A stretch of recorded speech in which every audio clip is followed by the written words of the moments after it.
Hey guys, welcome back. Koyzumie here, bringing you a special episode of the ProSumer Report. Today we're going to discuss why you should carry a pocket knife, and not just sometimes, but every day. Obviously, this is a controversial topic by nature, as knives are both tools and weapons. However, today we're going to focus on the knife as a tool. Sorry, GI testosterone, but most people feel safe without an edge weapon to protect themselves. Jumping straight into it, let's talk about what the knife can do. Well, obviously it can cut things, that I'm sure you already knew. However, perhaps we're underestimating the utility this can have. Unlike tearing, crushing, grabbing, and lifting, cutting is not a conventional skill that a human possesses. Sure, you can use your chompers in a pinch, but once the task gets a little bit more robust, using your teeth rapidly loses its appeal. Add in that chomping down on some thermoplastic packaging in public is not the most polite thing to do, and we have reason number one to carry a knife: opening packaging. You might not need it every day, but once scissors started coming taped in plastic-wrapped sarcophagus, you'll thank yourself that you're carrying a knife. Next up is the ever-prevalent duty of food preparation. No, I'm not saying pack a chef's knife with you whenever you want to do food prep for a feast. I'm saying the next time you want to split a sandwich for you and your buddy. Don't do this. That's not only a mess, but totally disgusting. Instead, do this. Better, right?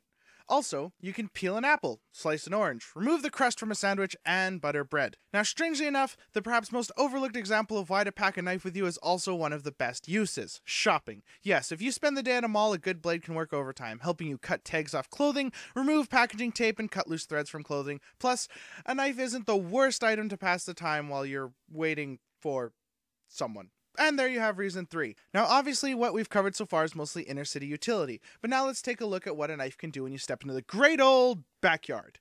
You can trim plants, open up a bag of charcoal, cut duct tape, cut cord, make a hot dog stick, create wood chips to start a fire, break down cardboard for recycling, create a funnel, mark your name in a tree, mark your sweetie's name in a tree, cut down a tree, make kindling for a fire, whittle to pass the time, and on and on and on.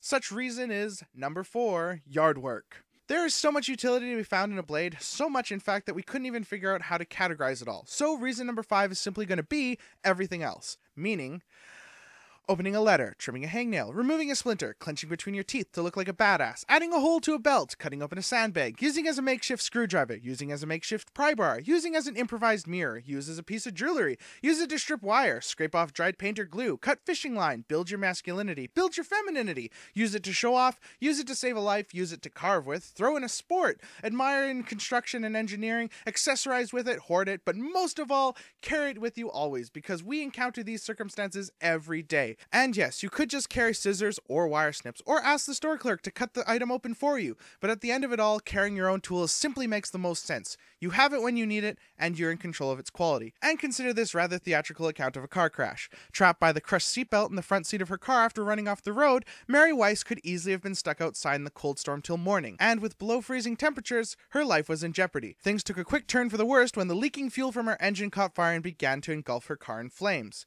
Mary was very close to her demise when she stumbled upon the knife her son had left in the glove compartment. Using it, she was able to free herself from the jammed seatbelt and break the window in her car and crawl out. Now, obviously, this is an extreme circumstance and most people will never be in a car crash, let alone one where a seatbelt jams, and the likelihood that you'll need to be freed immediately and not just chill it in your car and wait for the police is a stretch too. However, this illustrates very well how having the right tool with you can make all the difference. Sure, she might have been better off with a dedicated seatbelt cutter or glass breaker, but for the most part, all you need is what will get the job done. And for most folks, most of the time, that's gonna be, ding ding ding ding, the good old pocket knife. And it doesn't have to be fancy. Sure, for the most part you get what you pay for, but if you ask your mom or dad for an ugly old pocket knife, they'll most likely have one for you. And while it might not be a Sebenza or a paramilitary, it's likely to cut just fine, especially since the majority of cutting tasks can be categorized as light duty. Sure, if you need a blade that can handle saltwater rain and keep its edge through months of outback survival, then perhaps consider paying more for your knife.